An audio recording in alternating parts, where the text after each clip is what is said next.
Terror sweeping through Europe with several attacks in the last few weeks. Earlier, I spoke with Douglas Murray, author of The Strange Death of Europe, Immigration, Identity, Islam, and what needs to be done to stop these attacks and why the U.S. needs to pay attention. Take a look. All right, Douglas Murray, thanks for being with us today. You talk about Europe being engaged in some kind of suicidal act where there are declining birth rates, there's mass immigration, there's this self-hatred, self-guilt, and there's multiculturalism that is destroying Europe. Why is this relevant to Americans? Well, my feeling is that absolutely everything I describe in this book, it's a result of traveling all across Europe and meeting the people who've just arrived and meeting the leaders of Europe. My feeling is that all of the things we've gone through are just examples of things that America is starting to go through as well. It's just that we in Europe are further down the road. So to my mind, this is a warning siren to you in America, really, of what not to do. And what is that? Is it the mass immigration? Is it what should it be? What should we not do? It's a whole set of things. The first thing is the mass immigration. Europe has been taking people in recent years far too fast, particularly to be able to integrate them into European society. We don't have a chance at this pace. Second thing is to try to integrate people who are here. We've been terrible at that for all sorts of reasons I lay out in the book.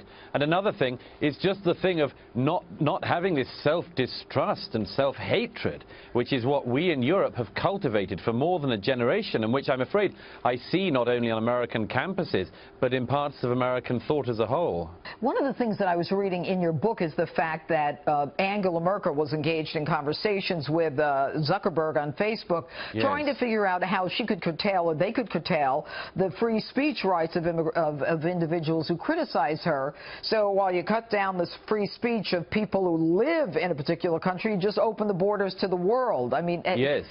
It's extraordinary. Yes, you know, the peoples of Europe are very unhappy about this. And the idea that you would at this stage stop them from expressing that unhappiness is absolutely crazy. But yes, I think we need to be able to criticize her. I think we need to be able to criticize these crazy immigration policies. And I, at any rate, don't want to have to claim political asylum here in the U.S. anytime soon, much as I love your country. Well, you know, one of the things that you talk about in the book is you say that you don't have a problem with change, but when change comes as quickly you know, as it's done in Europe, it will change the character of Europe. Is that a bad thing? Well, it doesn't have to be a bad thing. Countries and cultures change slowly all the time. But when they change at this swiftness, I think there is a very, very significant problem coming. You know, because I've traveled for this, like I say, across the entire continent, and there are places in Europe now that will be utterly unrecognizable. This isn't about race either. This is about ideas. It's about the ideas people bring with them. And some of those ideas, as we have seen in the rise of things like Sharia Courts in the UK, in the rise of extremism and intolerance, including intolerance towards women and ethnic and religious and sexual minorities, is really worrying. Douglas, how do you have these Sharia courts in the UK? You know, there is a movement in this country and laws in about 17 or 18 states, American laws for American courts, to prevent the effort to have Sharia courts. How did it happen so easily in the UK? It came in through the back door, really, in something called the Arbitration Act, where you can volunteer for arbitration as long, you know, pretty much in any system you like.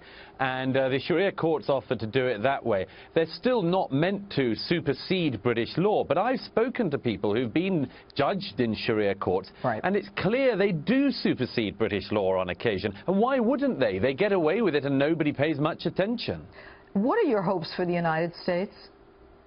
My hope is that you can do rather better what we've done so badly. And I think, by the way, you have. I mention this in the book, that although you've got in America, they say, lots of the thought problems that we have in Europe, albeit in a less developed form, nevertheless, you also have an identity thing in America that remains enormously powerful to people who arrive here. Too many people, obviously, that we read about all the time spit on the freedoms you have. But actually, the ideas and the ideal of America is something which people can really integrate into. And I'm afraid in Europe we're stuck in a thing of not just finding it hard to integrate these people, but often people not wanting to integrate anyway. So I think you are starting off at a better place, but we certainly wouldn't be starting off from here. All right, Douglas Murray, thanks so much for being with us today, and good luck with your book.